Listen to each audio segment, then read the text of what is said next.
Ang aklat ni Amos, chapter 4, verse 8 to 10. Napaypay sa matinding uhaw.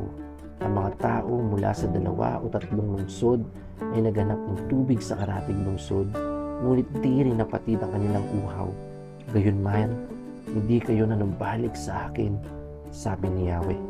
Sinira ko ang inyong pananim, ano pat ito'y nalanta at nabulok. Kinain ng mga lukton ang inyong mga halaman, pati ang mga puno ng ubas, igos at olibo. Gayunmay hindi pa rin kayo nanumbalik sa akin.